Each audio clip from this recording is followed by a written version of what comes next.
Good afternoon, good evening to everyone. I am Ben Quiñones, founder of Asian Solidarity Economic Council and president of Farmers Bazaar FinTech Philippines Incorporated.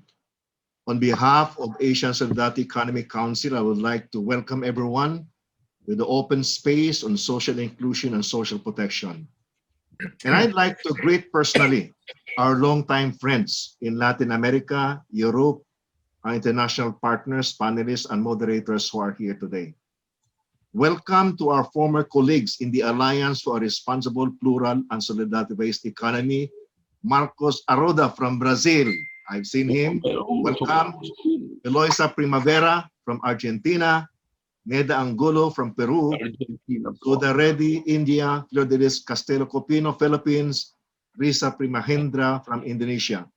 Welcome to our friends and partners in Europe, Ms. Heijian An of ILO Geneva, Michelle Bawens of P2P Foundation from Belgium, who now lives in Chiang Mai, Thailand, Jordi Estebel of Portugal, Jason Nardi, President of Italian Solidarity Economy Network and former coordinator of RIPES.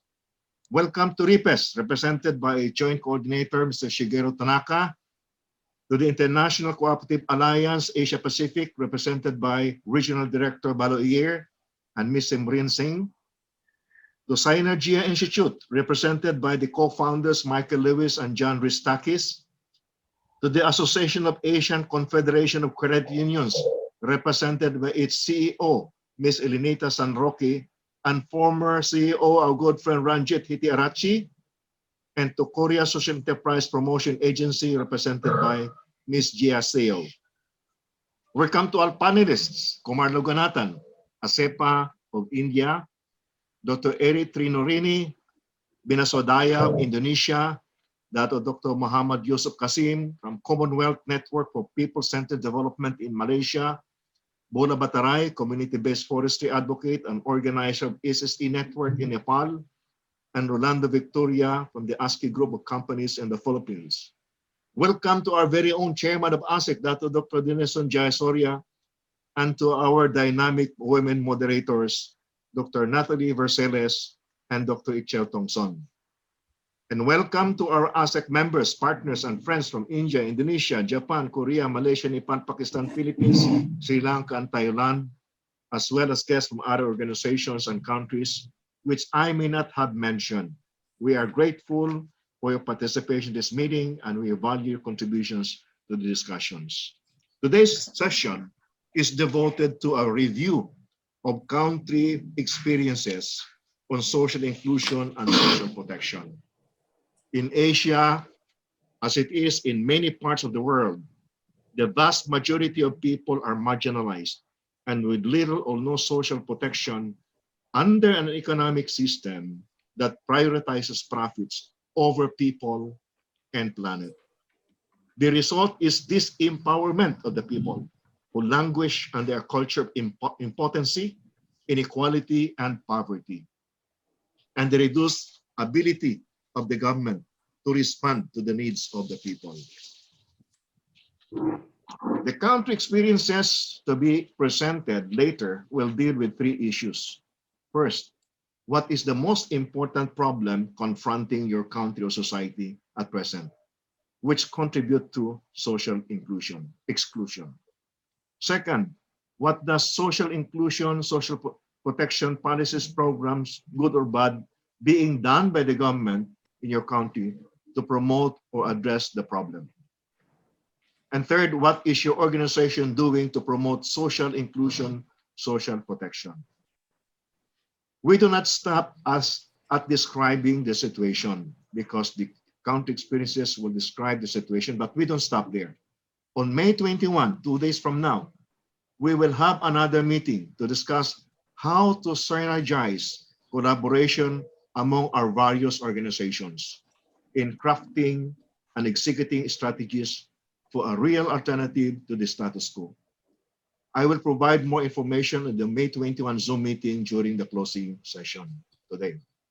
For our agenda today, we are privileged to have with us a distinguished person, Dr. Rene Ofreneo, as our thematic speaker. Dr. Ofreneo will share his analysis of the crisis of the neoliberal paradigm and the countervailing people's initiatives to develop a more inclusive socio-economic order. Dr. Rene Freneo is Professor Emeritus of the University of the Philippines, former Dean of the UP School of Labor and Industrial Relations.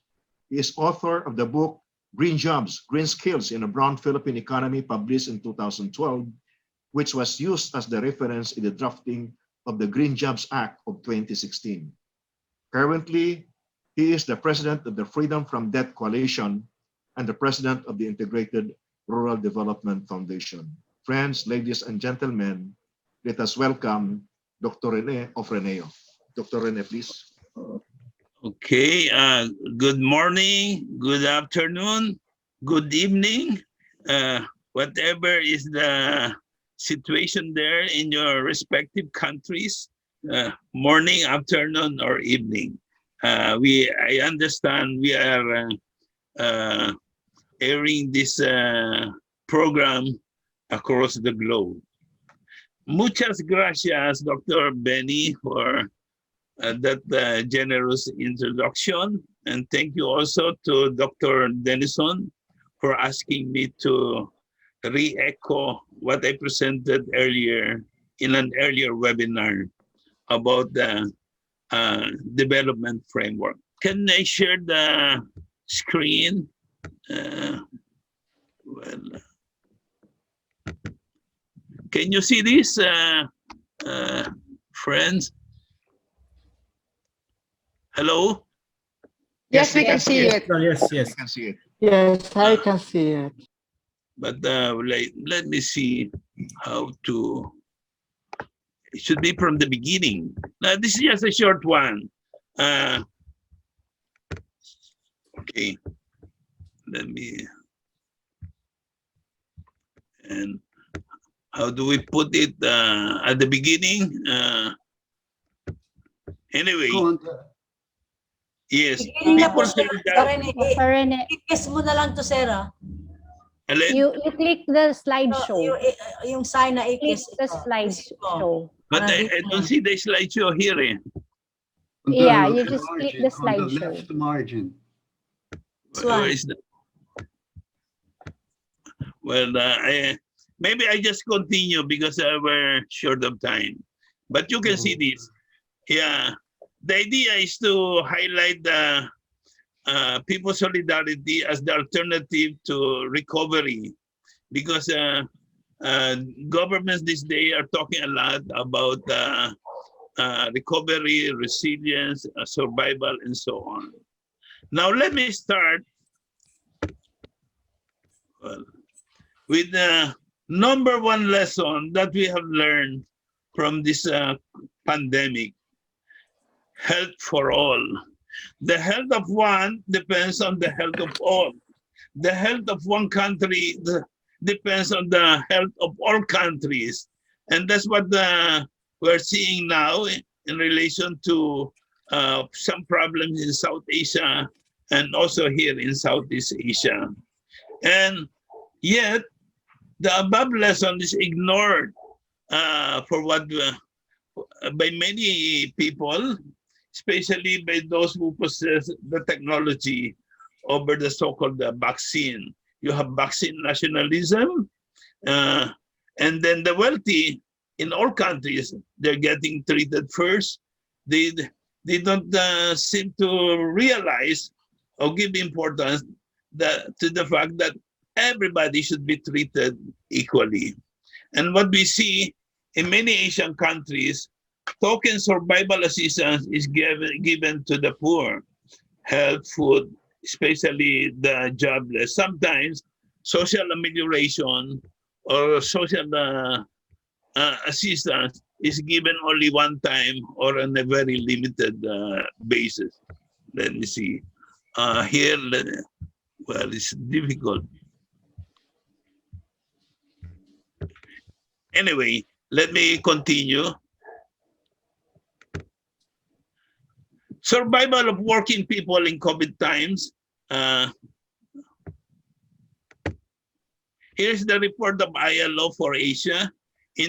Last year, 81 million lost their jobs. 25 million new poor were added to the existing poor, and 1.3 billion livelihoods of the informals disrupted. Now, with limited government support, survival of the poor is really on a day-to-day basis. But wonder of wonders, many have managed to survive. Of course, a few fell on the wayside. Why? I think the main explanation is the emergence of people's solidarity, revealing the innate goodness of people and natural tendency of people to live, work, and survive as a family, as a tribe, as a community, as a nation. And here in the Philippines, a big issue is the phenomenal growth of the so-called community pantry or community kitchen. Ordinary people sharing what they can give, and the impoverished getting the minimum survival needs so that whatever is there can be shared by everyone. This is solidarity. Now, what is the policy responses of government? Unfortunately, in COVID times, what we see are these are two opposing development frameworks. First, you have the neoliberal framework. It's a very weak stand on health for all.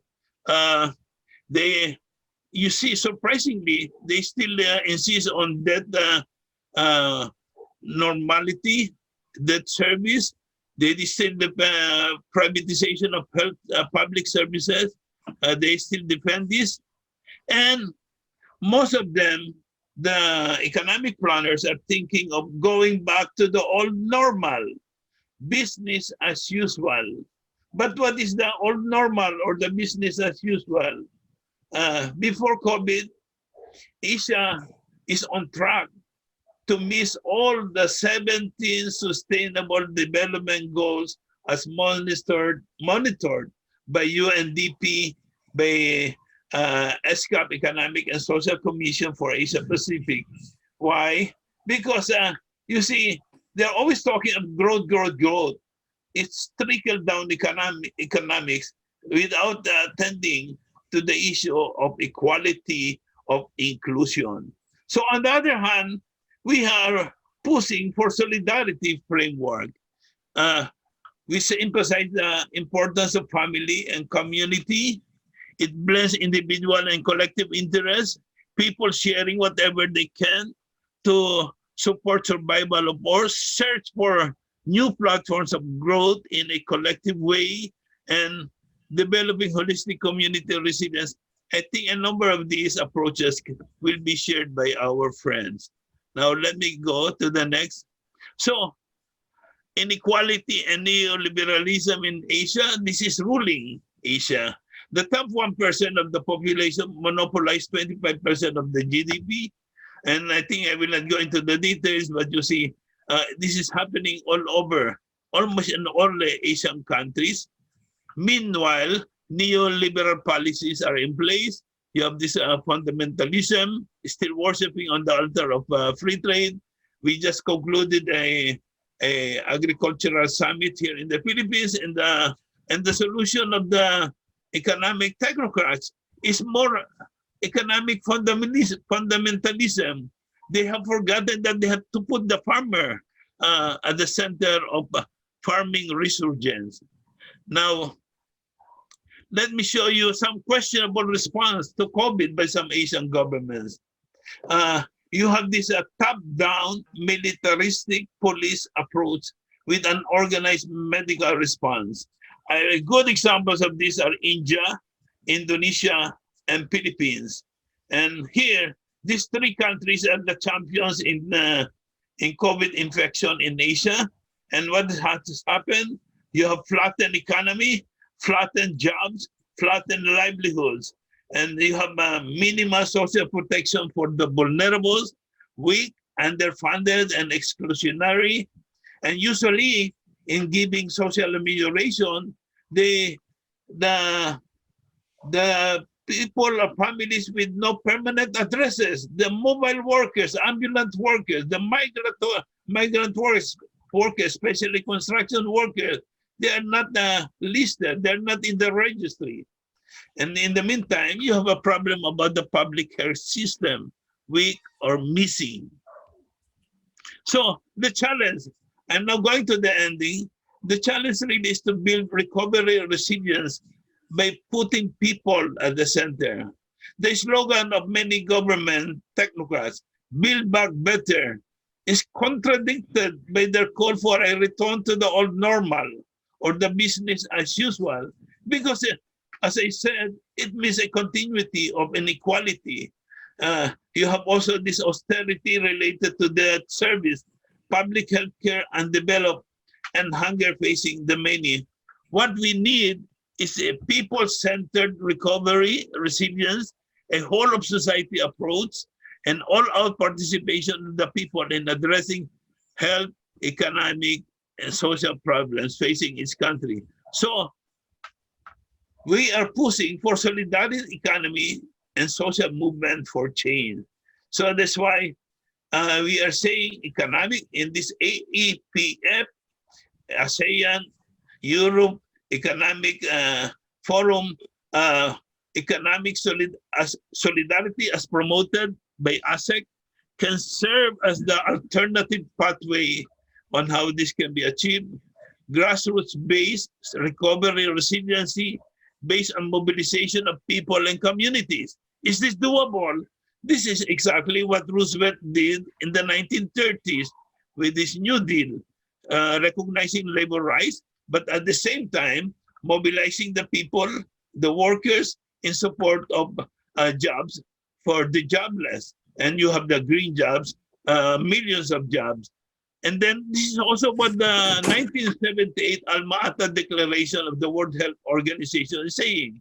Health for all depends on the development of strong primary healthcare community by community, barrio by barrio, village by village. And this primary healthcare should serve as the fulcrum or the hub for a community wellness, linking the economy of the community. And that's my point. This hub, this is what the ASEC can do from this realizing community, economic, and health wellness by putting all this together through a grassroots solidarity economy.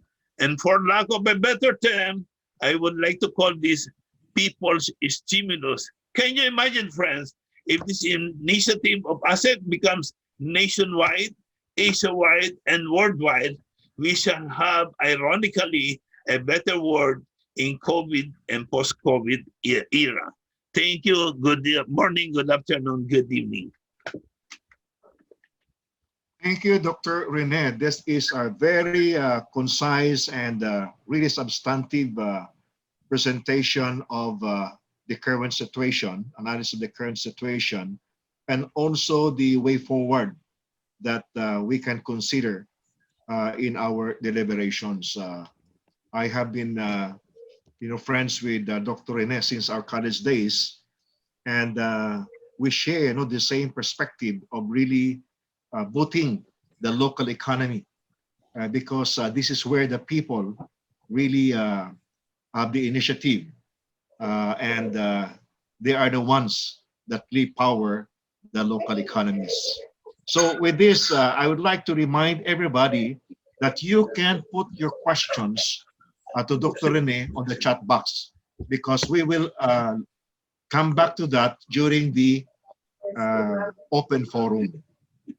And we will now go to the next session, and this is the case presentations. And our moderator for this is Dr. Nathalie Verceles, Director of the University of the Philippines Center for Women's and Gender Studies. Dr. Natsi, please. Yes, thank you, Dr. Ben Quinones. Good morning, good afternoon, good evening, whichever is applicable. Now we will proceed to the brief case presentations focused on social inclusion and social protection alternatives of people's organizations, in which are based on experiences in Asia. The presenters will be given roughly 5 minutes each. Our first speaker is Kumar Loganathan, who is the director of the Sarvodaya Action Research Center, established by ASEFA, one of the pioneering Gandhian organizations in India that promotes self-reliant rural communities imbued with love, truth, and justice. He has been actively involved in promoting community-based rural livelihoods, microfinancial services, children's education, community health, and social security for downtrodden individuals. So I'm happy to present to everyone Mr. Kumar Loganathan. You. So, good morning, good afternoon, and good evening. So, as Dr. Ben said, my presentation will be confined to 3 questions. What is the most important problem confronting, as far as my case is concerned, India at present, which contribute to social exclusion? And then what is the government is doing to address this problem, and what ASEFA is doing to address these things. So these are the 3 things which I will be talking about. So Indian caste system, many of you know, is historically one of the main dimensions where people in India are socially differentiated through class, religion, region, gender, and language. Although this or other form of differentiation existing in all human society, it becomes a problem when one or more of the dimensions overlap with each other and become the sole basis of systematic ranking and unequal access to valued resources. The caste system is classified in accordance with their occupation, which determine access to wealth, power, and privilege. So, for instance, the Brahmins usually are priests and scholars are at the top. Next are the Kshatriyas or the rulers, followed by Vaishnavas or the business community, and the fourth are the Sudras, who are usually laborers, peasants, artisans, and servants. At the very bottom are considered untouchable. These individuals perform occupations that are considered unclean and polluting. They were destined to only in the outskirts of the village and never an integral part of the village community. Their services, however, are essential for the betterment of the other community, therefore still had to be part of the overall system. So during the British colonial also, there was no major attempt to reform against the caste system, though the British law was very stringent against the discrimination against the lower caste, but their political policy of divide and rule contributed towards hardening of caste identities. There were many movements and government actions that took place during pre and post independence in order to overcome and attempt to eliminate the inequalities and injustice associated with the caste system. During the national movement, Mahatma Gandhi began using the term called Harijans. Harijans means children of God, referred to the untouchable, in order to encourage a shift towards positive attitude towards the lower caste. Another prominent movement was the Dalit movement that was initiated under B.R. Ambedkar. Even the government still today is bringing a lot of reservation for the lower caste, and then education for all, legal protection for the lower caste, has made the caste system less significant in the daily lives of people, especially the people living in the urban areas. Although some caste-based prejudice and ranking still exist, wealth and power was no longer associated with caste. ASEFA has been working in the rural area for the last 5 decades to overcome these challenges arising out of caste system. Though ASEFA initial mission was to develop the Bhutan and wasteland to settle the landless poor who are by and large of lower caste, but subsequently changed its mission of uplifting the lives of the weaker section in the society and integrate them with mainstream society. The weaker sections are less privileged, such as women, children, tribe, small, marginal, and landless farmers. ASEFA has been adopting different strategies, approaches, and programs in accordance with the need of the target people, which keep on changing in the era of globalization. This includes bringing people together under different functional groups, irrespective of caste, religion, and assess the need and prioritize to execute on consensus basis. Their main livelihood are primary occupation, that is agriculture and livestock rearing. Community resources are built up and managed by the community-based non-banking financial companies to support the people for livelihood activities. Presently, this MBFC manages 6 million euros. Toilet in every house, access to safe drinking water, production for own consumption, creating wealth from waste are some of the initiatives under health and hygiene. Community managed schools are established to provide holistic education for the children where there are no government schools. Gender empowerment is ensured with suitable socio-economic activities, also established a separate forum exclusively for the women. People forums are established to manage the community assets like common land, water bodies like tank and temples. Social protections for vulnerables such as wage loss compensation for the pregnant ladies, social pension for the aged women are introduced and managed by the community structure. Many leaders from the community are elected to the state councils at present at different levels. So as on date, 1 million families of different socio-economic backgrounds from across 10,000 villages in Tamil Nadu form part and parcel of the mission in establishing the Gandhian new social order of self-reliant, self-sufficient, self-managed community based on the principles of freedom, non-economical parity with social justice. So I end my speech by thanking the organizers and ASEC for giving us the opportunity to share this case study. Thank you. Jai Hind. Thank you very much, Mr. Kumar Loganathan, for sharing the work of ASEFA in rural India with the most marginalized sectors and the evolving strategies, approaches, and programs introduced by ASEFA.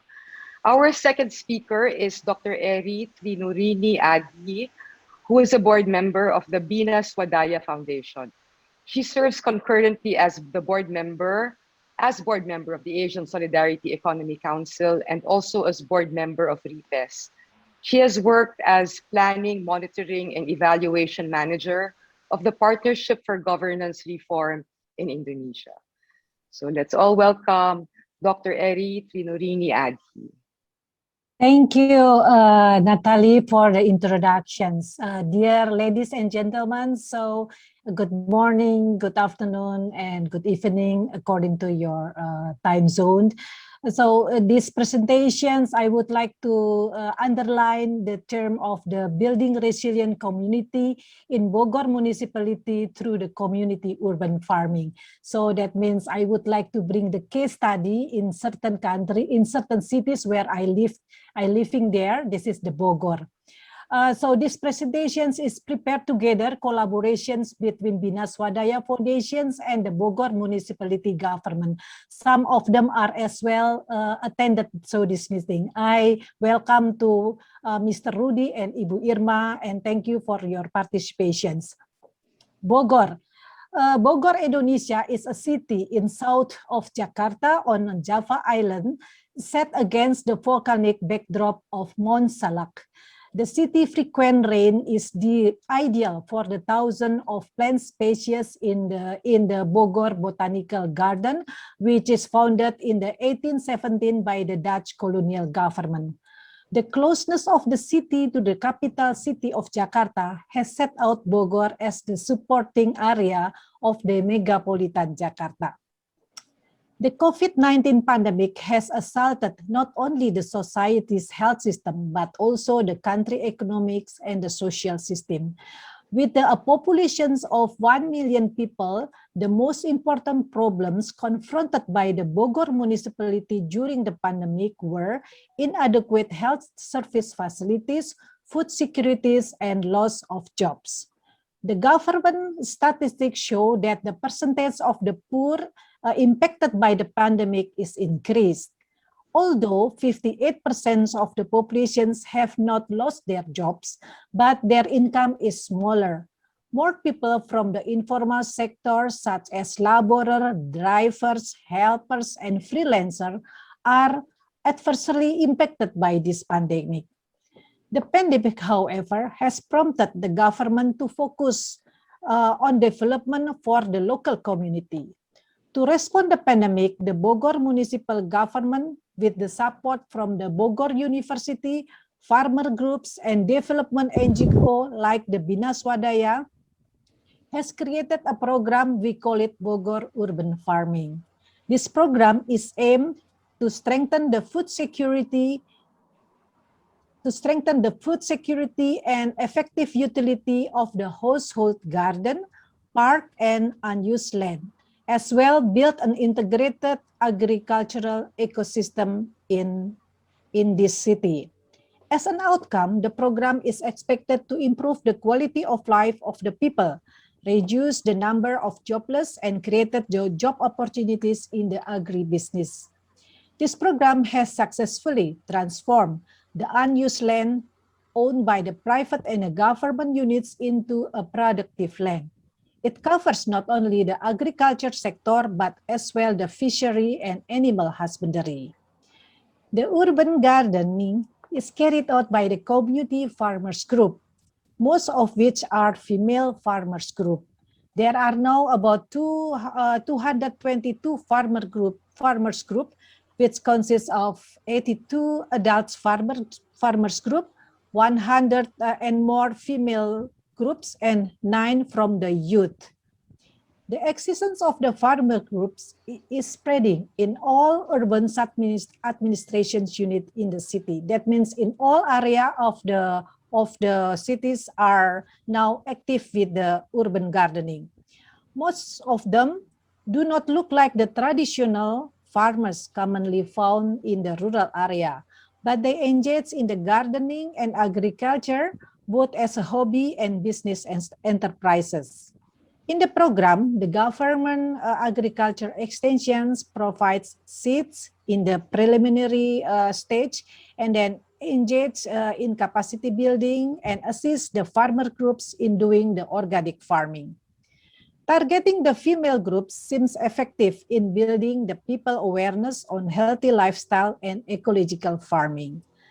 The harvest of the vegetables is sold to the members of the groups as well through the farmers' kiosk. The urban farming has successfully strengthened the social capital of the local community. The social capital, as we know, is one of the important elements in building the resilient community. The farmers can immediately respond with the solidarity actions to support the people who are independently isolated during the pandemic. For example, they can quickly identify people affected by the coronavirus because they are oftenly met during the gardening activity. On the job creations, the urban farming activities has created job opportunities in the agriculture business, such as compost making, organic fertilizer productions, and post-harvest activities as a home industries. A big challenge for this program is how to measure the impact on the community development. The government tends to measure the productivity rather than measuring the impact. The productivity of the urban farmers group is likely lower than the traditional farmers in the rural area, but it has higher impact on awareness about the organic farming, healthy lifestyle. The farmers groups need as well to be improved to become self-help groups or self-sustaining economic groups. The role of the NGO like Bina Swadaya is important to build the capacity of the farmers groups in group management and to assist them to be self-reliant. Over the last 50 years, Bina Swadaya has helped establish and strengthen the self-help groups all over Indonesia. As demonstrated by the Bina Swadaya initiative of developing village economies, the impact of urban farming on job creations can be promoted widely by linking the community gardening activity with the tourism and other economic activity. In conclusions, the partnerships among the local government, self-help groups, and development NGO is crucial in advancing revitalizations of the local economy as well as promoting the social solidarity economy as an alternative development model. Thank you. This is the end of my presentations. Thank you, Dr. Eri Trinurini Adha, for the discussion on the Bogor urban farming in Indonesia, which has contributed to job creation and the building of an agricultural ecosystem. It has also strengthened social capital, food security, and the effective utilization of land. Our third speaker is Bola Bataray, who is an advocacy expert in the natural resource management sector in Nepal. He promotes community-based forestry and is currently working with Chepang, one of the marginalized indigenous communities in Nepal, to organize and mobilize them towards conservation and sustainable livelihoods. So let's all please welcome Mr. Bola Bataray. Thank you, Natalie. Thank you for giving me this opportunity to share the experience of our organizations to especially promoting community-based forestry and supporting livelihood of the marginalized people. So regarding the issue of exclusion in the context of Nepali society, here I'm referring to the institution with unwritten, but it is a powerful rules like patriarchy, patronage, caste discrimination, and so on, which is contributing to the social exclusion. So social exclusion, which is described as the experience of groups that are systematically and historically disadvantaged. As Kumar already talked about the Indian society, Nepali society is also similar to the Indian society, especially about this patriarchy, patronage, and caste discrimination. So they are discriminated. The people who are marginalized or excluded are discriminated against based on their caste, gender, ethnicity, disability, or religion, or an overlapping combination of all above. So social exclusion is in the social norms, which is rooted in the structures in different forms and also in the practice of the society. So to address this, the exclusion, the problem of the exclusion, the state had played significant role, but still the problem exists. For example, the Constitution of Nepal 2015 has provisioned number of fundamental rights to address the issue of the excluded community, and also provision number of constitutional commissions to address the issue of exclusion. For example, the Dalits community commissions is there, Human Rights Commissions is there, Inclusive Commissions, Tharu Indigenous Peoples Commission, Women Commissions are there, to especially the dedicated commissions who are also trying to advance the role of excluded community in the context of Nepal. So similarly, as a new federal country, the three-tier government, we have federal, provincial, and local government, has constitutional rights and responsibility to address the issue of exclusion.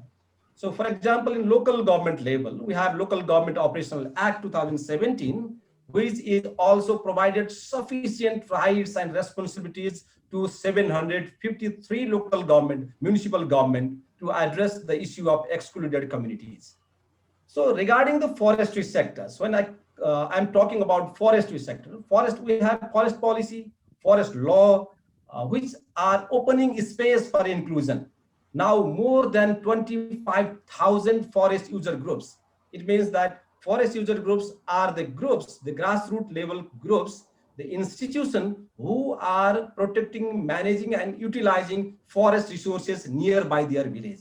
So almost 40% of national forest is under the community, like 25,000 forest user groups are managing 40% of national forest through inclusive governance model.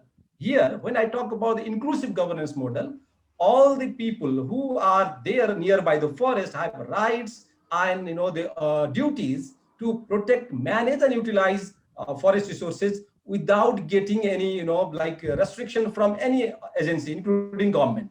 That means they have that rights. So if the people have that rights, then they are more dedicated to protect forest resources. So in the past, like in 1990s, we had around 39% of land covered by forest. But now, as per the research done by the government in 2015, the forest area is increased. In many countries, you can see that if the population will be increased, the forest will be decreased. But in the context of Nepal, if you see from 90s to 2015, we have increased 6.5% of the forestry land. So that shows that how the communities engage in promoting forest biodiversity, then they are addressing the issues of climate change as well. So regarding this, my organization is playing mainly in three major areas. For example, we are promoting the issues of exclusion, who are excluded community. So our the goal is working with excluded community with a shared problem. The second point that we are contributing in organizational support of those 25,000 forest user groups to make them more inclusive and more advanced to protect, manage, and utilize forest resources. And third ingredient is skilled civic engagement to dialogue with government. So regarding the first one, the first element, as I mentioned about shared problem, is the organizational leadership with a shared understanding. Like we are working with the leadership of the forest user groups who are managing forest, of a problem that is defined by those affected, like people who are affected, who are suffered by the problem of exclusion. We work with them with shared problem and shared vision to change and reflect the aspiration of the people. That is the resilience to push through the obstacles in community-based forestry in Nepal. So the second ingredient, as I mentioned about organizational support, is support for that organization so that it can have influence. In this case, in the context of forest user groups, we are working with those 25,000 forest user groups and their network. We have 77 district level networks, and in the federal level, we have the National Federation of Forest User Groups, wanted to protect the forest and biodiversity to the existence of indigenous peoples and the local communities who are nearby the forest, protecting their resources since long time. And conserving the forest resources for the next generation. So in this case, like civil society, like National Forum for Advocacy, help forest user groups to be stronger to advance the exclusion, the issue of exclusion. So the third ingredient, as I mentioned about the skilled civic engagement, is a skilled engagement with the public decision makers. In this case, we are working with the government agency and other stakeholders so that can lead the solution, not just for specific individuals, but for anyone in future. Like when we work with them, that help to sustain the efforts. In other words, a solution at the institutional level. So we are promoting the institutions who can survive for a long time. That means we are working with these, thousands of forest user groups, organizing them, mobilizing them, especially the excluded group and communities, so that they can have access. Similarly, we are also providing legal and technical support to form forest user groups, to manage forest resources, to protect biodiversity, and promoting local enterprises through forestry sectors. Like there are hundreds of forest-based enterprises who are producing different materials, goods, and services.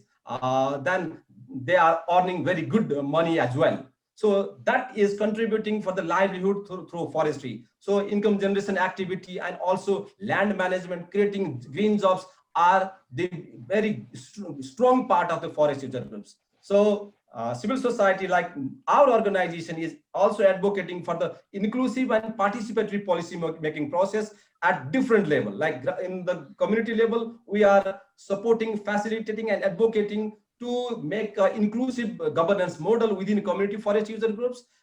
In local government level, we are also advocating and facilitating local government in the same way we are working with provincial and federal government. So it is supporting to strengthen support for women and marginalized groups, their participation in lawmaking process, their engagement in advocacy, and citizen-led accountability efforts.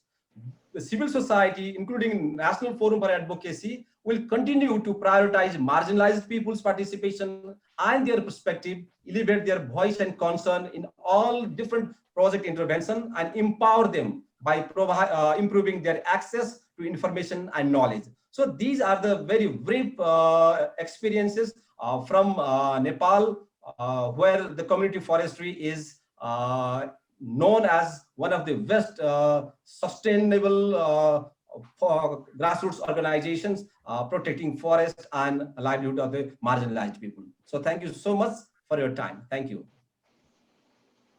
Thank you very much, Mr. Bola Bataray, for familiarizing us with community-based forestry in Nepal and the participatory strategies you have utilized with forest user groups.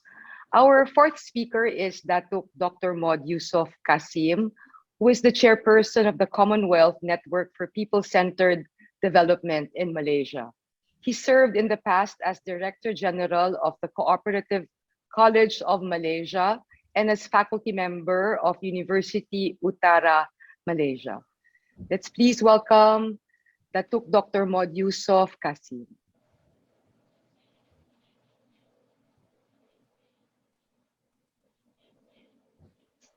You are muted, Doctor.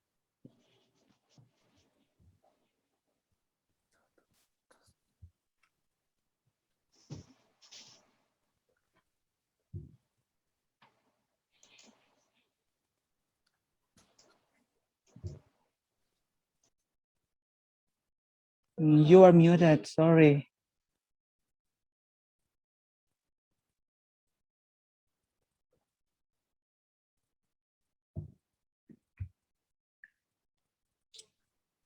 Okay now? Good, thank Hello? you. Okay, thank you, Natalie, and good day to everyone. For Malaysian case, I would like to highlight on the cooperative sector, but my presentation is actually focused directly on the question posed by Dr. Ben. Number one is on what is the most important problem that confronting Malaysia or Malaysian society in which contribute to social exclusion. Okay, in brief, for the long time until now, I think this is an ongoing problem, is a problem of uneven development, which create what we call the regional and social imbalance, and also recently a rising poverty level, particularly in the relatively poor regions such as Sabah and Kelantan. And the other current problem is the rising living costs due to inflation and also in consequent and unemployment, especially among the graduate, particularly during the pandemic time. So that is the basic problem. But of course, I think Malaysian government have done a lot since independent. We have 11 Malaysia plan already addressing not only a question of economic growth, but also inequality. So I think Malaysia have managed to reduce the gap, but we are still now facing that inequality or uneven development. So that is question number one. Question number two that posed to me is on what is the role of the state to address that issue. As I mentioned, that Malaysian government has actually undertaken various development plan, long-term, medium-term, and short-term plan. For the current long-term plan, we call it a National Shared Prosperity Vision. Up to 2030, we actually promoting Malaysia to become what we call that advanced nation, and with a more equitable development among people and society, and also between the states. So we are hoping that we share that prosperity, in a manner that no one is left behind. So it is the long-term plan. But if you look at the short term, our latest 2021 budget, the Malaysian state or Malaysian government gives special emphasis on the vulnerable group, particularly group below 40. Those below 40 group, we call it B40 group in this country. So there are a lot of program actually and policy favoring them. For example, specific financial assistance to the poor, and also government try to create more employment, new employment, and also actually helping the company or the enterprise to maintain their staff so that very few or less people lost their job by giving a wage subsidy, wage subsidy to almost every enterprise except the big one.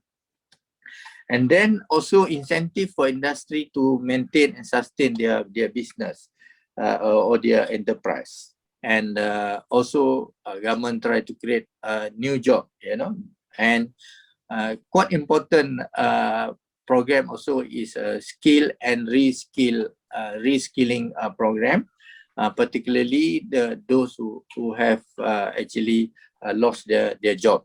So in other words, in our national recovery plan or stimulus measure to recover economy and also to help the society, particularly the marginalized group, actually government give a lot of financial assistance to them. But of course, I think if you analyze fairly, you will find that some people still lost their job, particularly those involved in the what we call informal sector, particularly small and micro enterprises. So especially during the pandemic with the total lockdown, they cannot operate their business. But although I mentioned government give financial assistance, there is a limit. For that, the budget is quite limited, so that cannot prolong that kind of policy, and so cannot give every requirement. So meaning to say, if a family size of 5, you require 2,000 per month to cover your living costs, I think the government financial assistance is less than that. So meaning to say, hardship is still there for the poor people, although government try to help. So that is the question number 2, the role of the state. Question number 3, the last question on what are the role of cooperative sector in promoting social cohesion and also social protection. I think everyone know that is anywhere in the world, cooperative actually championing the people. Basically we are quite a more democratic enterprise. No matter how much that you contribute, your vote is still one. Yeah. And in Malaysian context, we have more than 14,000 cooperative organization with more than 6 million members. Yeah, members. And at the moment, their contribution to GDP is still small, relatively speaking. That is 2% of Malaysian GDP, but they are hoping to reach 6% in 5 years' time from now. But anyway, specific to cooperative, from what they are normally doing, I think January this year, they have a special program helping the urban poor, and also to promote what we call that improved social safety net system among the urban poor, especially in the Kuala Lumpur. They have implemented 6 program or initiative. They call it 6MY. Yeah, my. Yeah. So number 1, my job. That means creating job they're aiming to create 200,000 jobs, yeah, in Kuala Lumpur and Federal Territory. Number two, my grocer. This is the role of what they call it secondary cooperative to control the total supply chain so that they can minimize or reduce the price of the good, basically 20% below the what we call that the market rate, yeah, the market price. Number three is my school bus, providing free bus for the urban poor. Number four is my medic, that means providing free medical treatment to urban poor. You know, this mobile car with doctor and facility to the low-cost housing area in the urban areas. And number five is my food, meaning providing food basket to the urban poor. And last but not least is my rice, providing because Malaysian is eating rice, yeah, rice to the poor, especially developers in the, I mean, especially B40 group in urban area. I think this program is good, but the limitation is that they only cover area Kuala Lumpur, Putrajaya, and Labuan. So not is a nationwide program yet. So I think this is quite important because normally actually the cooperative does not play this role. Normally they just promoting their own members' interest, you know, doing business for the sake of their members, but now they go beyond. This is outreach program for the cooperative, but of course with state assistance. But later they have to do it on their own. At the moment, is the state is helping the cooperative to undertake this 6 program. I think because of time constraint, I think that's all my presentation today. I hope I managed to address the 3 issues given to me. Thank you so much. Thank you, Natalie. Thank you very much. That took Dr. Maud Yusuf Kasim for elaborating on the role of the cooperative sector in promoting social inclusion and social protection in Malaysia.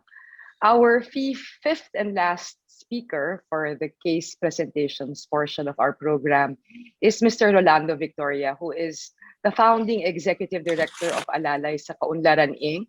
and is now president and CEO of ASEC Group of Companies Incorporated, which comprised of 12 different strategic business units which help transform the lives of around 1 million Filipinos and overseas migrant workers in Singapore. So here's Mr. Rolando Victoria. Yeah, thank you, Natalie. Good evening, good morning, or good afternoon. So I would like to, due to limited time, I would like to focus more on the 3 questions. Number 1 is the most important problem confronting our country. Poverty and lack of awareness on having and valuing formal financial accounts mainly contribute to the social exclusion in the Philippines. In 2017-2018, the Central Bank of the Philippines conducted a study on the state of financial inclusion and exclusion in the Philippines, and it revealed that 22% of Filipinos are living below the poverty line, and only 23% of Filipino adults had a formal financial account either through banks, cooperatives, microfinance, and e-money accounts. Among the top reasons for not having a financial account is that there's not enough money, which is 60%, and people usually use the account for emergency, 42%, education, 31%, and business, 29%. Only 18% of Filipino adults had insurance, and in terms of investment, only 23% of Filipino adults had some form of investment. With the COVID-19 outbreak, 2020 became a year like no other. It will be remembered in the history after taking millions of lives and shutting down the world's economy and endangering social well-being of all people around the globe. However, we have to adapt to the call of changing times and address the challenges confronting us. Digital payments have become a fast-gaining currency in the Philippines as consumers are shifting from cash to digital to avoid physical contact on worries over catching coronavirus. Two largest digital payment companies, GCash and Paymaya Philippines, said they have reached 33 million and 28 million users, respectively, across each platforms at the end of 2020. Although there's a demand side for digital payment transaction, it has to be accompanied by infrastructure network that ensures security, reliability, and efficiency. These facilities will ensure the interconnection and adoption of different platforms as the payment of choice of the consumer, although a lot of issues as revealed in the report of the Central Bank. In terms of unemployment, due to community quarantines or lockdowns imposed in March 2020, data from the Philippine Statistics Authority show that unemployment rate in April 2020 reached to 17.7%, accounting to 7.3 million unemployed Filipinos. A year after, in March 2020, the unemployment rate fell to 7.1%. This is the lowest reported rate covering the period of COVID-19 pandemic since April 2020. The number of unemployed Filipinos 15 years and above in March 2021 was estimated at 3.44 million. On the question number 2, what is the state doing? The government provided social amelioration program, loan moratoriums, small business wage subsidy, and establishment of healthcare facilities with personal protective equipment, and negotiations on the procurement of vaccines, among others. However, uncertainty still looms as we continue to battle against the virus, developing new variants despite health protocols and quarantine measures ever since and with the rollout of the vaccine. As of May 17, reports from the government said nearly 3 million Filipinos received the vaccines. This includes the 2.2 million who received the first dose and more than 700,000 the second dose. The government aims to vaccinate 17 million Filipinos to achieve herd immunity. Meanwhile, on the social protection is a major part of the government's development. One of the key components of the social protection program is the promotion of micro-insurance. We're lucky to have one of the best enabling policy environments in the world for micro-insurance that made the outreach to 48 million individuals in 2020, or about 44% of our total population. It has also enabled the mutual microinsurance since 2006 to provide microinsurance to their members, roughly contributing 60% of the 48 million insured. What is your organization's or sector doing? ASEC has continuously promoted social protection through microinsurance. We actively participate in the Microinsurance Mutual Benefit Association of the Philippines. The network has 18 mutual benefit associations and has a combined membership of 7.22 million, insuring nearly 27 million lives. Some of the initiatives made by the associations during the pandemic includes the extension of grace period for at least 2 months during hard lockdowns, while continuing to pay claims benefits, easing claims requirements and payments, doing e-kumustahan, or the empathetic listening and show of concern to members, among others. For ASCII at the end of 2020, ASCII Mutual Benefit Association have 188,101 insured members and 752,404 family members. We have an increase of 4.63% compared in 2019, despite the community lockdowns and economic effects of the pandemic, especially to the poor families. Also, we have developed an online application to respond to the needs of the clients. New members and renewals can be processed online in the online application. From 2006 to 2020, there were 30,382 families who benefited from the ASCII MBA. The total amount of claims was paid total to 188.9 million pesos, equivalent to $3,779,440 US. In terms of board governance, 5 out of 9 board of trustees are elected among the general membership. Client members were given the opportunity to sit in the board as part of their empowerment. They were trained to participate in the policy and decision-making of their own MBA. ASCII's approach is holistic, so we are creating opportunities and serving communities. And through the foundation of ASCII, this is the social arm of the organization, linking the poor families, even their livelihood.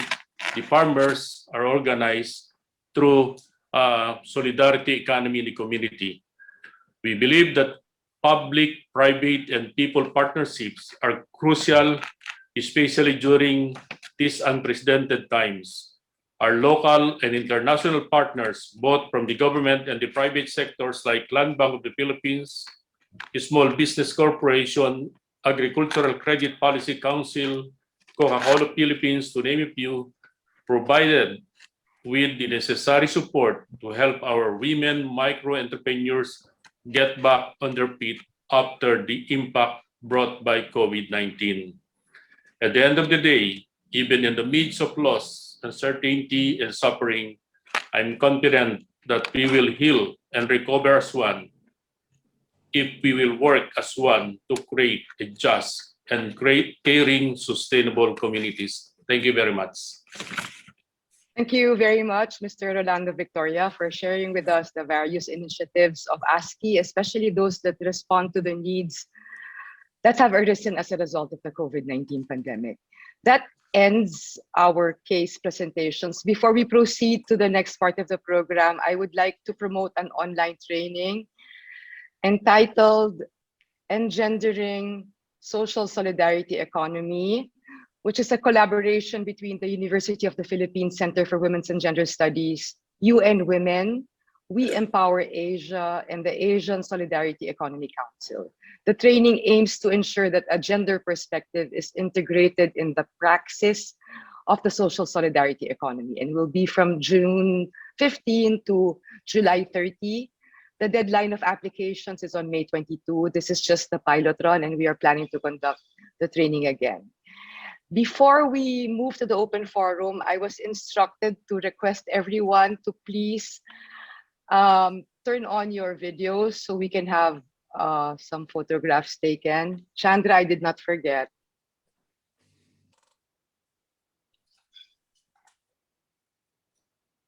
There.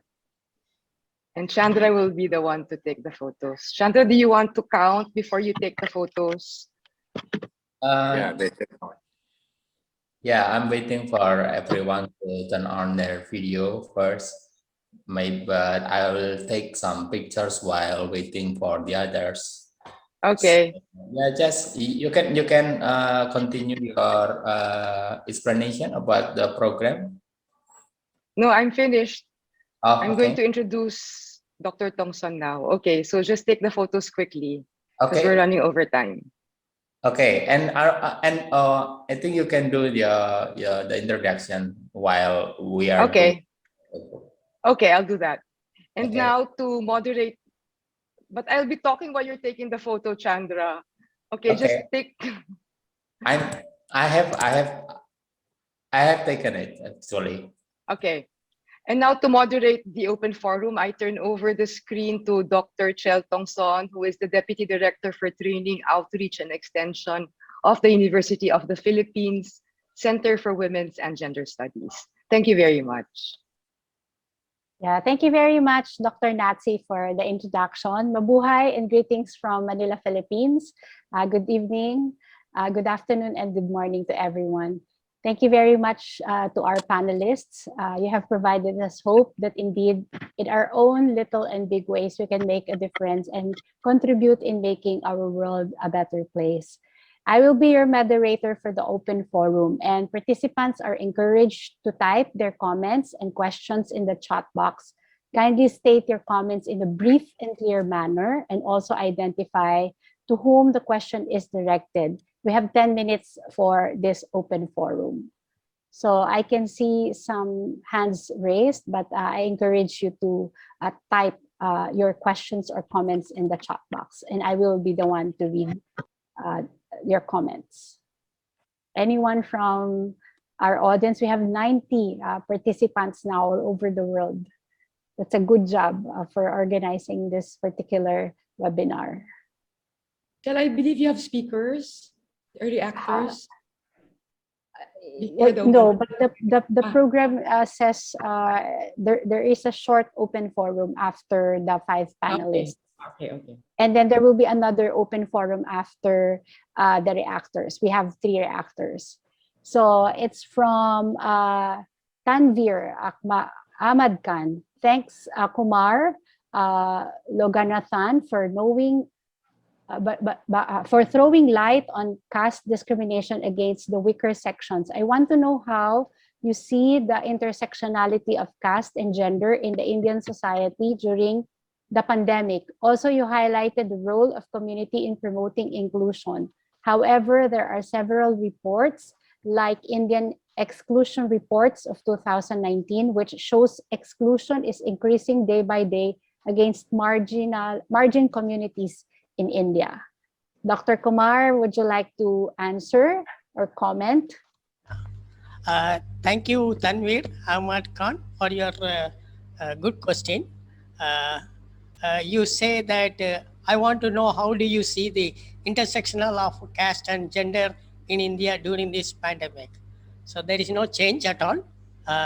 In fact, it is, if you see some of the incidents, it's heartening to note that, during vaccination, people go to government hospital, irrespective of the caste, they stand in a row, in a single row, and then vaccinate. That's good to see. And then the other one which I want to share is people are afraid of doing burial of the people who died of corona. But there are youngsters, even in Tamil Nadu, it's very heartening to see they form a group, and whenever there is an incident of death due to COVID, they voluntarily go and then do the burial. So there is no caste system there. That's very, very, very good to see that. But I don't know about the Indian exclusion report. But qualitatively, if you see in the urban areas, because of the policy towards lower caste, like giving more reservation, education, and then law against them, many people from the lower caste, they did a very good education, and now they are in higher positions, and they stay in urban areas. And you can see there is no difference between them and the upper caste now. But still, the problem exists in rural area. Thank you. Thank you, Tanvir Ahmad, for your beautiful question. Thank you. Thank you very much for answering the question. We have a comment from Anton Sayo. It's for Mr. Victoria. Can the MF industry handle a grant from the government for the micro enterprise in the informal sector in the magnitude of 20 billion? This is what we asked the government about support interventions to help the SME. Mr. Victoria, would you like to answer or comment on Anton's post? As an NGO sa microfinance NGO, we cannot handle that huge amount of money. The best idea is any grants, big amount of money, it's being coursed through government financial institutions. This is the reason why we work closely with Land Bank of the Philippines and also with the Small Business Corporation, so with Agricultural Credit Guarantee Council, so that provides the money for ACPC provides funds for the farmers at very supportive, actually, these agencies. Mr. Victoria, the reason I asked that, if I may continue, is because precisely the reason is the helping the informal sector cannot be done through formal channels. No? If it's still coursed through the formal banking sector, it's not going to happen. So that's why during our meetings during the Sulong, that's what I mentioned, that the ones closest to the informal sector are the microfinance companies, and they can think out of the box in giving the money. And we started by saying the CCT, we're giving 85 billion pesos to families, 1,000, 1,500. But the ones who really need it are the micro entrepreneurs, the poor micro entrepreneurs, which is catered to by the microfinance companies. No? So we said, if we want to fast track this, we must course it through directly through the microfinance company. So I suppose something like that can be pursued, no, in the process with which microfinance companies are used to, which is the informal way of lending. No? In other words, not through the banking system procedures and processes. I think that's something that if that's just something that you guys can think about. We discussed this. We tossed the ball around at the Philippine Chamber a number of times. Maybe at some point discuss that. Yeah. Thank you. Actually, Anton, we are doing a lot of now piloting wherein we involve the people in the community to fast track the support, and it involves also the generation of savings within their own community. Okay, thank you very. Okay. Yeah. Thank you very much. There's another question for Mr. Victoria. How can we encourage people in marginalized sector for having financial account? And then the last question before you answer this, Mr. Victoria, this is addressed to anyone of the panelists. I would like to get feedback from the speakers regards to the role of self-help groups, which is known to have great impact on bringing positive change in marginalized societies. How has this changed during the current coronavirus pandemic in your country? So that would be our last question for the open forum, because we still have 3 more reactors and we're already running out of time. So Mr. Victoria, would you like to answer the question of Marilyn Betis?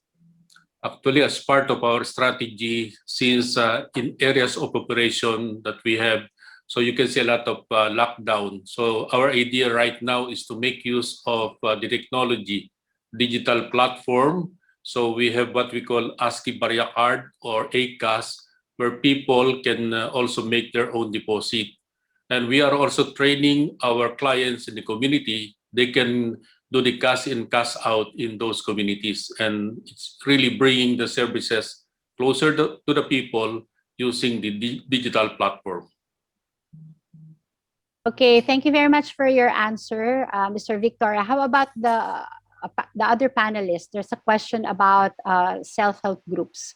Who would like to answer? Because we cannot have all the panelists to answer the question, but perhaps we can request any one of you to answer the question of AP Dr. Doris Padimi Selvaratnam.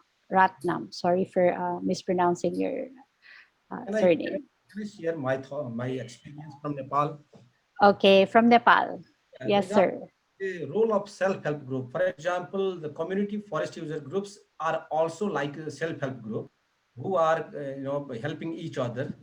In the response to COVID, our community forestry user groups are collecting fund like to establish oxygen plant, for example. They are also providing their own building for isolation center and quarantine.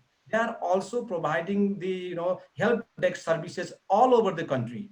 And also they are providing relief materials to the marginalized people who do not have the access to the food in this crisis. So these are for a few examples from the context of Nepal. And I also want to respond the question, like I had one question from one of the participants asking about the shared problem, how community forestry working to develop shared problem among the marginalized community. Especially we are working with marginalized community through organizing and mobilizing approach. So we use a reflect model to discuss with them, to identify their problem and to make the common or shared problem to intervene in the society. So that is our approach. Thank you.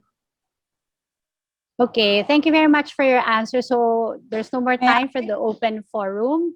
Dr. Eri, yeah, you want to answer? There is space. Okay. Thank you for the questions of self-help groups. I'm agreed that the one of the element of this resilient community is to strengthen the improvement of the encouragement of the self-help groups, because as you know that the self-help group mostly located in the community, so then I'm sure that they know most and faster to react on the solidarity, because they are mostly in the neighborhood level.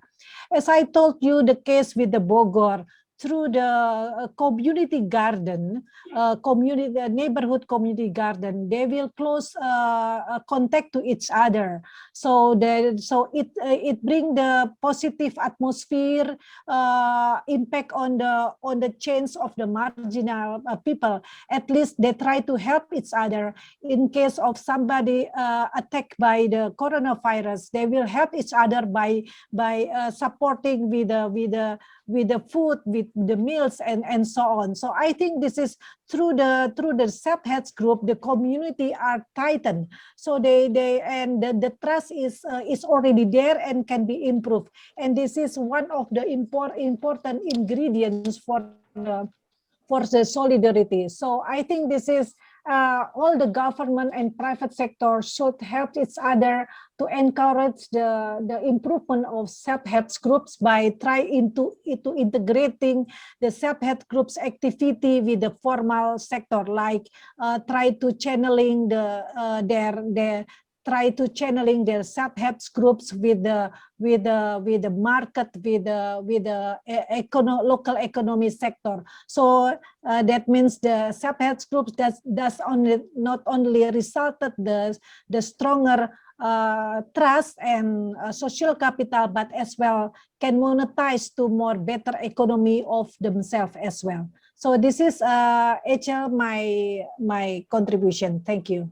Yeah, thank you very much, Dr. Eri, for sharing that. Because also in the Philippines, we have our community gardens, and people are actually, helping each other to produce and to plant and also share the vegetables that they harvested from the community garden, even in urban areas. So we now move to, the next portion of the program, where we are going to listen to three respectable resource persons who will share with us their reflections on people's alternatives in pursuing social inclusion and social protection initiatives. They will be given 5 minutes each to impart their reflections.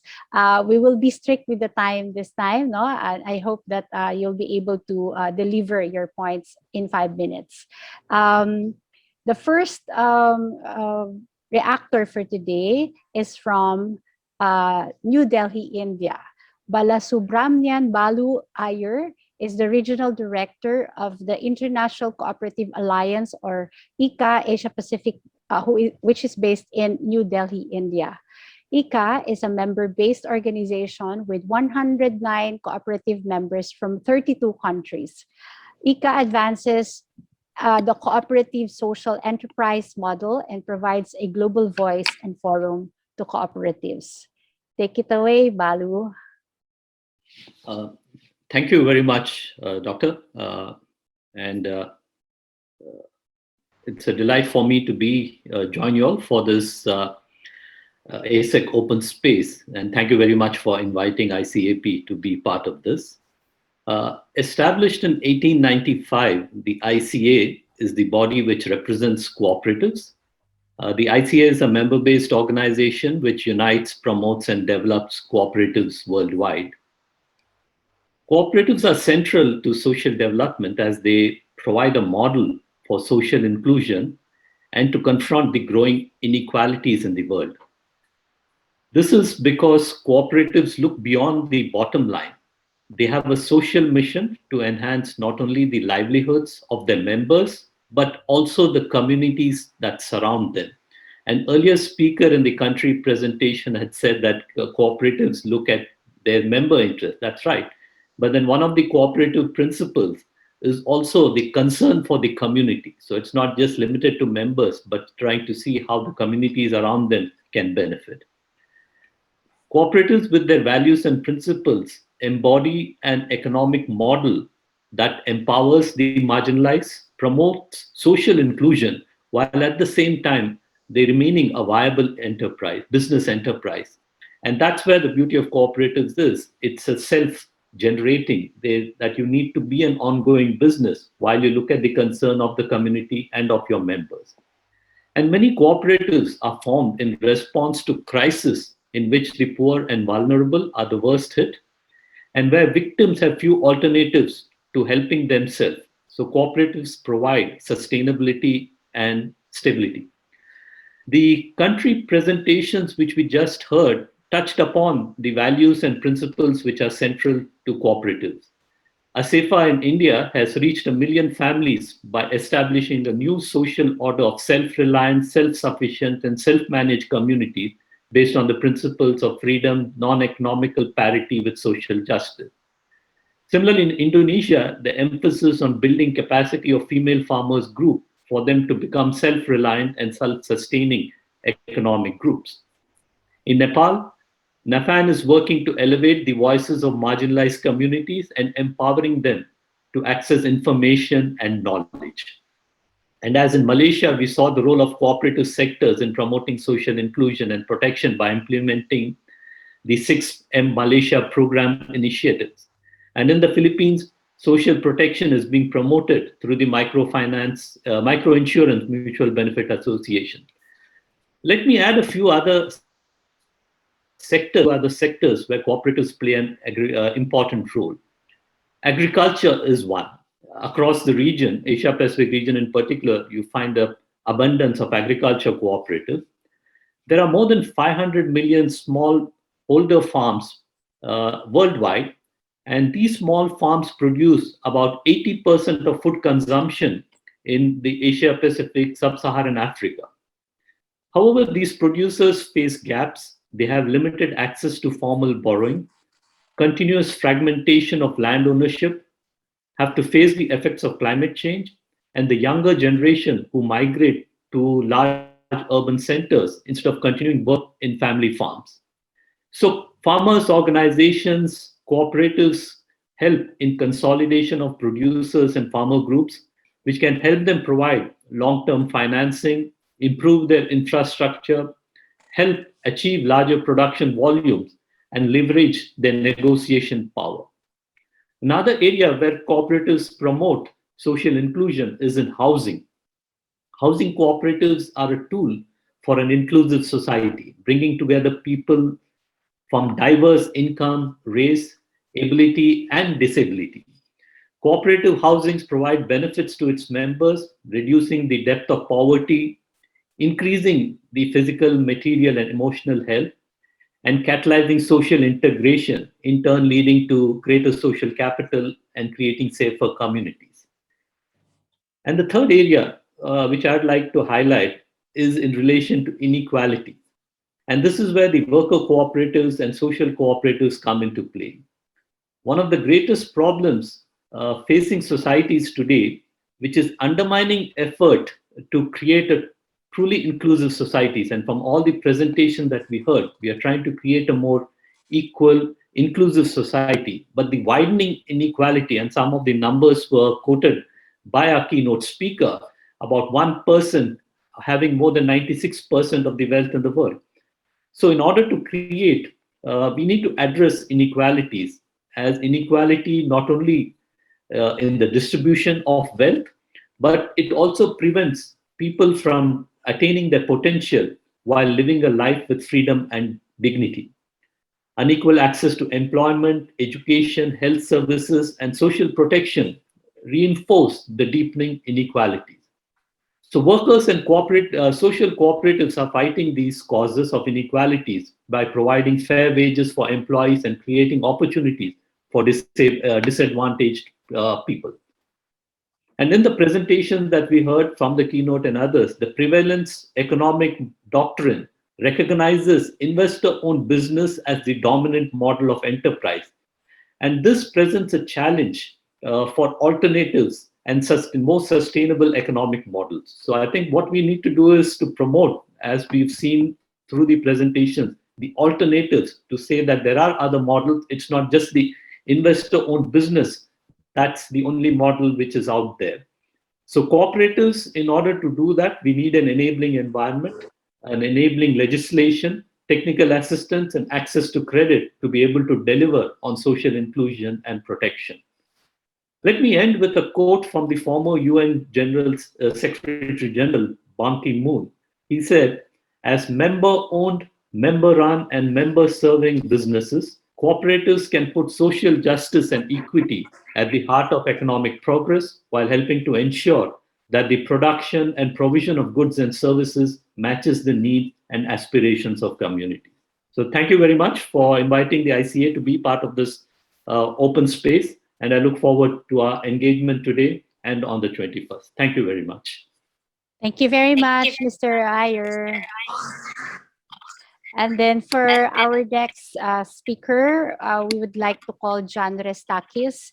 John Restakis is a co-founder of Synergia Institute, and he is the founding member of the advisory committee for the MA program in community development at the University of Victoria.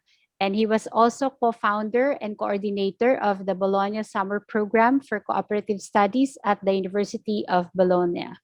Welcome, Mr. Restakis. You're given 5 minutes. Yes, John. Thank you very much. Thank you very much. Well, there's so much to talk about here.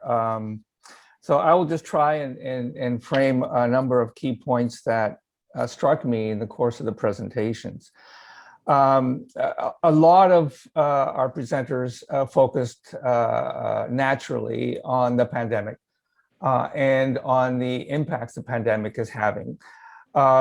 And it strikes me that what we are talking about really when we talk about the pandemic is the way in which the pandemic has highlighted and accelerated existing structural and institutional inequalities globally. We were asked to consider the reality of social exclusion in our various countries. I live in Canada. I'm speaking to you here from Vancouver. But exactly the same process of acceleration of inequalities is highlighted in Canada, as in the United States, as it is in every other country in the world. So the fundamental issue that's coming to the foreground here is the connection of social exclusion to political and economic inequality. And so the pandemic is highlighting all of this. And in all of the examples that we heard, we have a proactive role and a leadership role being played by various organizations in civil society to address not only the pandemic, but the deeper structural questions of inequality. And so this is, I think, the point that we will inevitably return to. One of the speakers mentioned, for example, the push to build back better once the pandemic is over, that we can return to business as usual, continue the path of growth and economic development, and hopefully the balance will be restored, so to speak.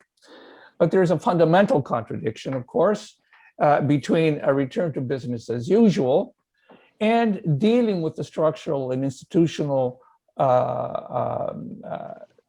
issues that produce inequality and social exclusion.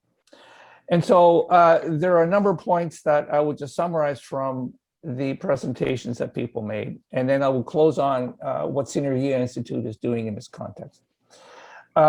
The one point was the resilience, the issue of resilience and the issue of popular empowerment, particularly with the mobilization of the social and solidarity economy and broader civil society. There was a focus on direct action and support for local organizations. And this was highlighted in every one of the presentations, the need for direct help and organizational support to local organizations and local communities. There was also reference to the need for addressing solutions at institutional levels. So creating a social, political, and economic institutions that actually transition to something that addresses the question of inequality. The contradiction between our current economic paradigm and the actual social measures that governments are taking to ameliorate the negative effects and the destructive impacts of inequality. So on the one hand, we have state policies and programs that are trying to address the inequalities around housing, around food distribution, around health service as a crisis intervention, but not really addressing the underlying structural institutional issues that actually give rise to these inequalities, which we are dealing with now. And there is finally the role of the state versus the role of civil society. This is endemic to all of the initiatives that are being applied for addressing not only the pandemic, but the deeper structural questions. So the problem in Canada is essentially the same as the problem that every one of the other presenters has shared, which is the institutional framework within which our economies operate. And the reaction against this, highlighted by the crisis of the pandemic, of how organizations in civil society and local communities are attempting to respond to these inherent institutional inequalities. Now, Synergia Cooperative Institute was established 6 years ago, essentially to deal with this fundamental contradiction between our current economic paradigm and the need for radical structural institutional change.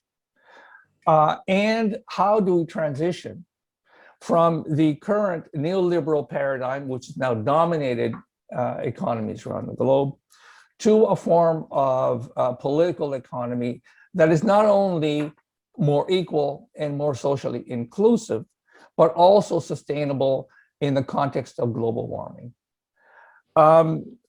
I had been working for some 25 years previously in the cooperative movement in Canada and some work internationally. And it struck me that we really have three emerging global movements that are essentially working in isolation around these questions. There's the environmental movement. There is the movement for sustainability, which is associated with it. There is the cooperative movement. And there is the movement for basically political restructuring and reformation. And Synergia was essentially established to see if we can build a bridge between these global movements and try to find the common basis, a common framework within which they can collaborate around transition strategies towards a new form of political economy. So Synergia Institute has been organizing online, globally accessible MOOCs in partnership with Athabasca University to provide training, education, and most importantly, examples of what transition models to a new form of political economy look like. And so the question for us is, what does transformation mean? In other words, what does a new framework for political economy actually look like? What does it look like in practice? In other words, are there current examples? John, one more minute. Okay. Are there current examples internationally that point us in the direction of transition to sustainable forms of political economy? And how does this relate to global warming and sustainability? So the Synergia Institute basically is offering an opportunity for activists, policymakers, practitioners to collaborate on learning about the theory and the practice towards a transition to a new form of political economy. And so I'm hoping we can continue this kind of discussion further. And I thank everybody for offering me the opportunity to share these thoughts. Thank you very much for your reaction and reflections. Our third and last reactor is Shigeru Tanaka. Shigeru Tanaka is the Executive Director at the Pacific Asia Resource Center, or PARC, a nonprofit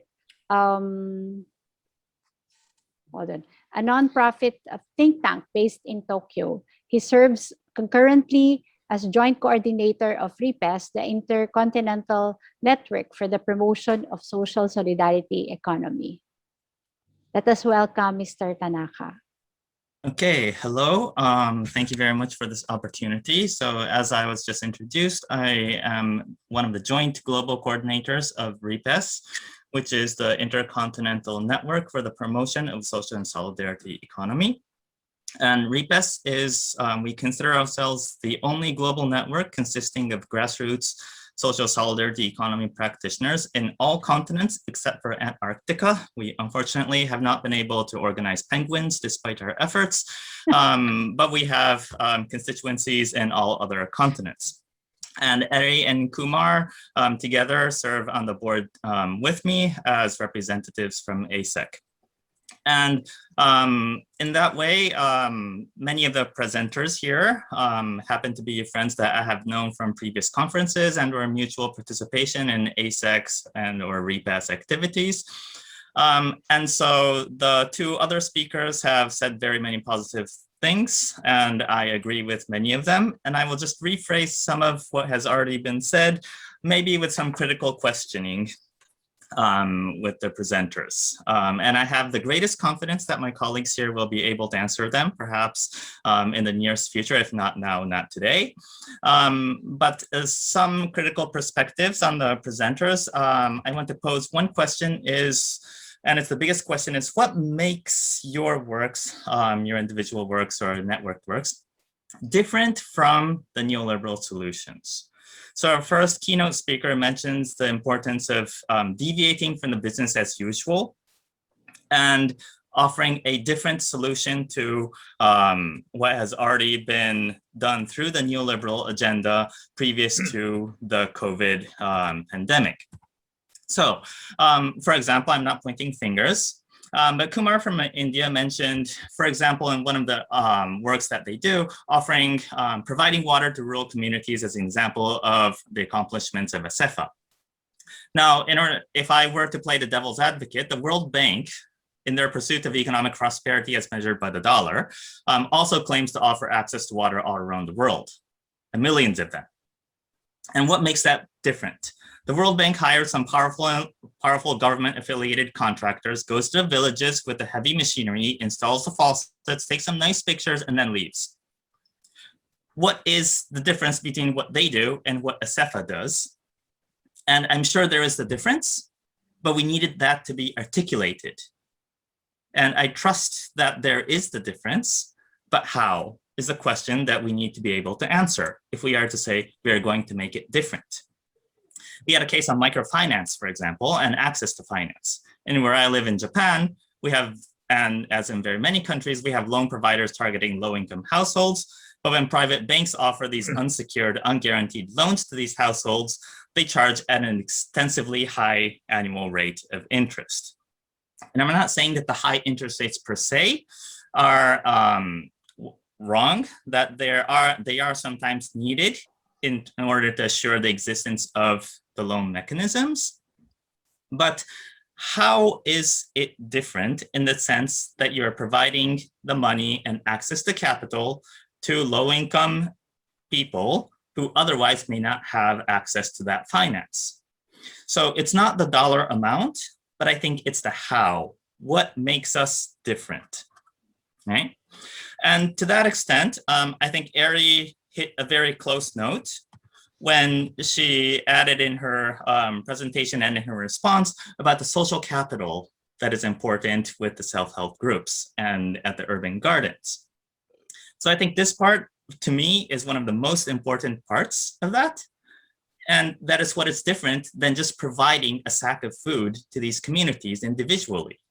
So because they have this opportunity to work together in the same locality, face-to-face, they foster these communications and the networks between the people that then provides the building blocks to offer help when a community member is in dire need. And that is nothing other than social protection in a very local sense that is constructed by the members of the people. And I think this part should be elaborated. But what was interesting is when we started talking about how the impacts are measured and how she compared that the government likes to measure the impact based on yield and productivity, she offered an alternative by saying, but the community gardens also help raise awareness, right? That is also important, but it might have been more interesting if we said, if we are able to measure the impacts of the social capital, how that is making the difference in impacts that we have not been able to measure so far. And this, I think, is one of the important parts that comes out.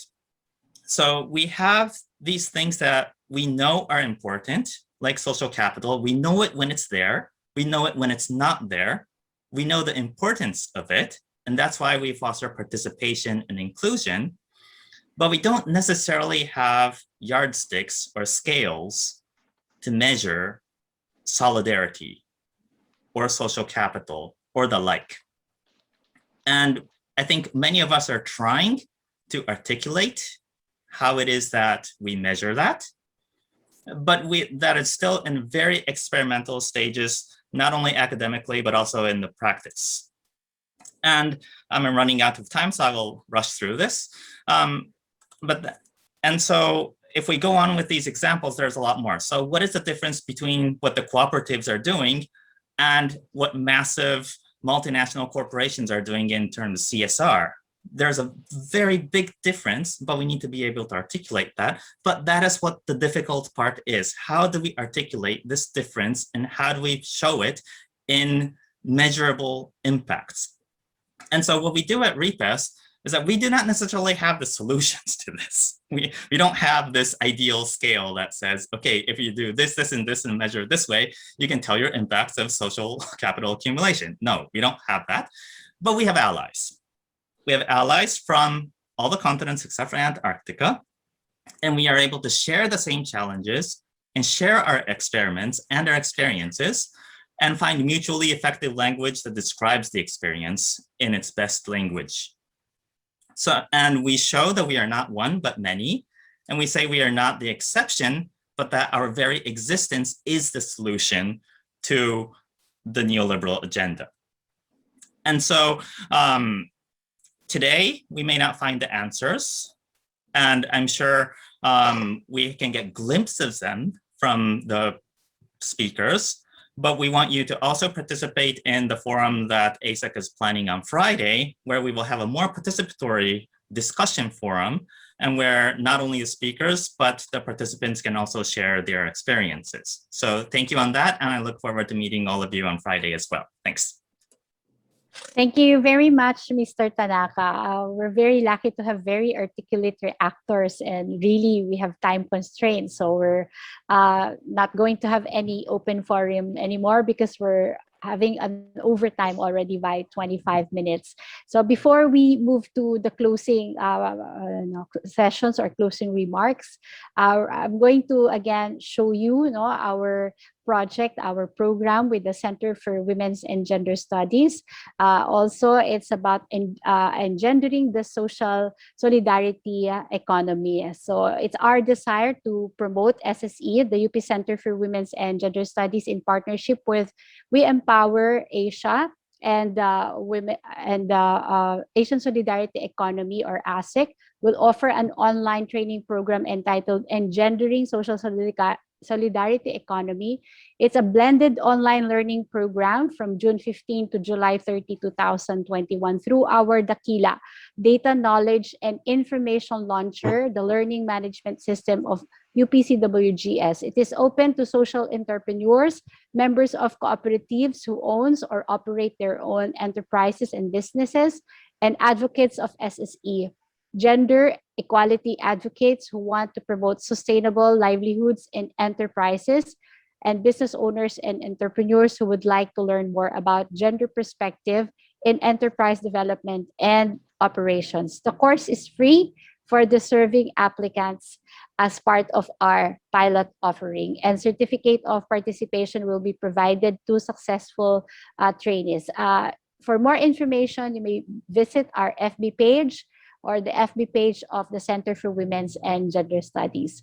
So thank you very much for the opportunity to share with you our project with ASEC also. So we may now proceed to the closing remarks, for the closing sessions rather.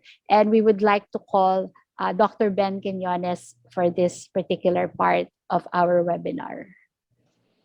Thank you, Echel, and to the speakers, really very inspiring. I would now like to invite the chairman of ASEC, Dr. Denison Jayasoria, to take out the lessons that we can learn, from this forum. Dr. Denison, are you still there? Yes, Dr. Ben. Yes. I couldn't run off by saying an introductory word. I think you made sure I stayed till the end. So yes. I'm at the end. Thank you very much to all the 9 speakers, and of course the very talented and able moderators. I noticed we had over 90 participants, and that is very significant for this event. And congratulations is in order to Dr. Ben and the team from ASEC and our partners who have played this role. My concluding thoughts can be divided under 5 themes. Firstly, the ideological conversation that we heard at the beginning, the neoliberal development framework versus the solidarity framework. I thought it was well articulated, as well as the investor model versus a sustainable economic model as a key focal point.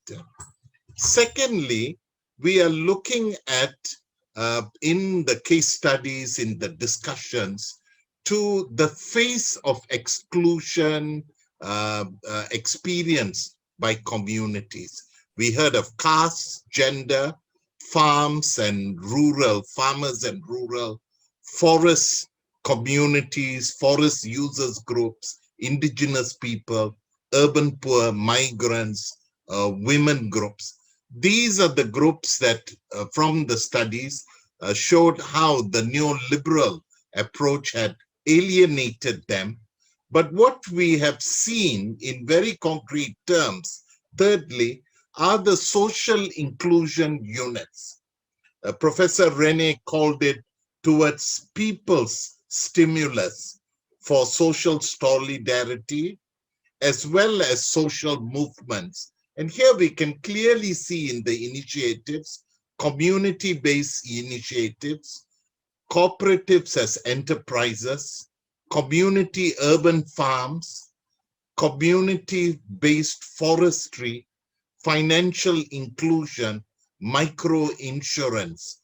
These are clear initiatives that were highlighted, drawing up over 6 major themes. I'm sure others would spot others, like food security, conservation and biodiversity, forest users, inclusive governance model, local enterprises, mutual benefit association, and self-help groups. So what we are seeing is clearly exclusion, inclusion initiatives, and concrete themes that are emerging.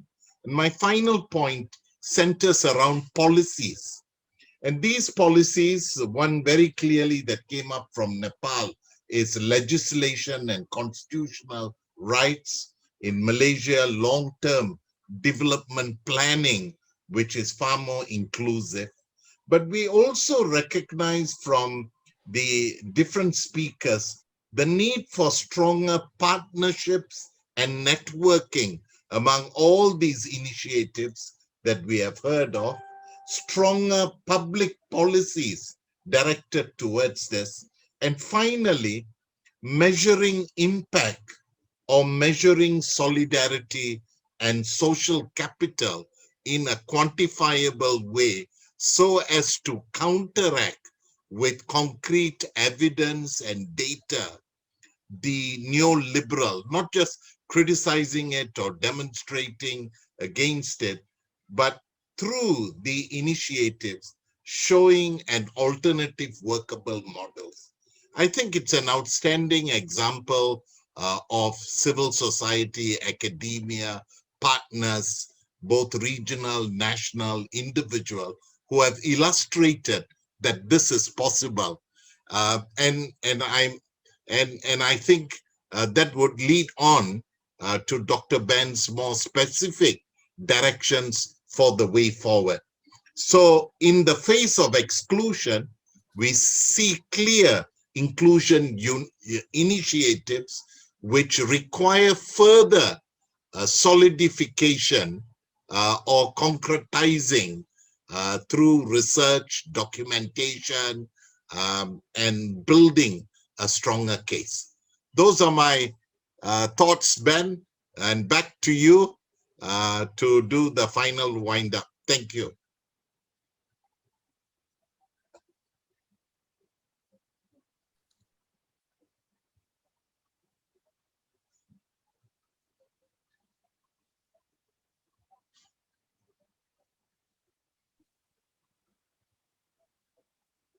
Dr. Ben, please unmute. Sorry. Okay. Yeah, I was saying that in my opening statement, I said, we will not stop at describing the situation. We are going to move forward. And on Friday, May 21, we would like to invite you, those who would like to participate.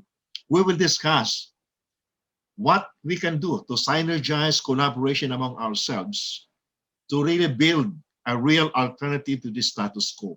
We'll again put back into the forefront our speakers, and also because this is a meeting organized by ASEC, and we will provide you the link. You will be featured already in the Zoom room, and you can participate directly in the discussion. I'd like to enjoin our friends from Latin America, Europe. Yeah? We have also another friend from Turkey. I just told him to send us his email. We will ask you to participate and contribute to discussion, because this is not only about Asia.